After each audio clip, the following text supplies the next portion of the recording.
दूसरों की समस्याओं को अपनी समस्या मानना चाहिए। नमस्कार दोस्तों, मेरा नाम है अजय सिसोदिया और मैं अजय सिसोदिया यूट्यूब चैनल में आपका स्वागत करता हूं। मैं आज आपके सामने फिर एक अच्छी सी कहानी लेकर हाजिर हूं। उम्मीद है आपको पसंद आएगी। एक किराना व्यापारी के घर में एक चूहा बिल बनाकर रहता था। वहाँ उसे खाने पीने की पूरी मौज थी। उसके दिन वहाँ बड़े मज़े से गुजर रहे थे।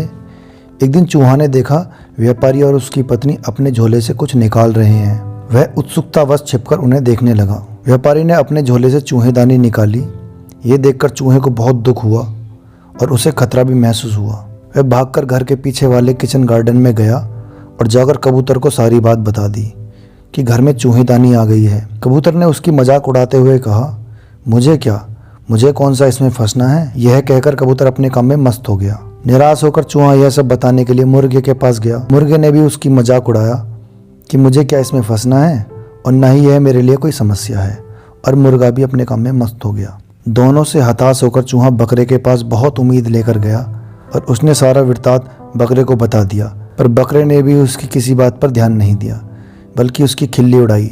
यह सब सहन कर चूहा बहुत दुखी हुआ, पर वह सावधान हो गया कि उसे इस समस्या से खुद ही बाहर निकलना है। वह एक अंधेरी रात थी कि अचानक ही चूहेदानी की खटाक सी आवाज आई। चूंकि चूहा तो सावधान रहा था, वह तो उसमें फंसा नहीं, पर उसमें एक सांप फंस गया।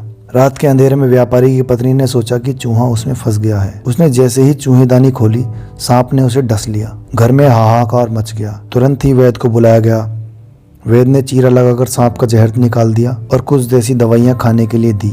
वैद्य ने व्यापारी से कहा कि पत्नी को शीघ्र ठीक करने के लिए उसे कबूतर का सूप पिलाना होगा। अब व्यापारी ने कबूतर को पकड़कर उसे काटकर सूप बनाने के लिए उसे उबाल दिया। जब व्यापारी के रिश्तेदारों को सांप काटने की खबर मिली तो वे सब मिलने के लिए आ गए। व्यापारी ने उनके लिए भोजन के प्रबंध के लिए मुर्गे को काट दिया। कुछ समय बाद व्यापारी की पत्नी ठीक हो गई। व्यापारी बहुत खुश हुआ। इस खुशी में उसने अपने शुभचिंतकों को एक दावत दी जिसमें बकरे को काट दिया गया। जब यह सब घटित हो रहा था तो चूहा घर छोड़कर बहुत दूर जा चुका था। शिक्षा, इस कहानी से हमें यह सीख मिलती है, दोस्तों, कोई अपनी समस्या लेकर आपके पास आए तो उसका परिहास ना उड़ाकर उसकी बात ध्यान से सुने और हो सके तो उस समस्या का मिलकर हल निकालने का प्रयास करें। हो सकता है कल आप भी इस तरह की समस्या में से घिर जाएं। दोस्तों, हमें नहीं मालूम हमारे साथ क्या होगा, कैसे होगा। आप अगर किसी की मदद करोगे तो आने वाले समय में हो सकता है वह इंसान आपकी मदद करे। धन्यवाद। कहानी अच्छी लगी हो तो अपने दोस्तों के साथ शेयर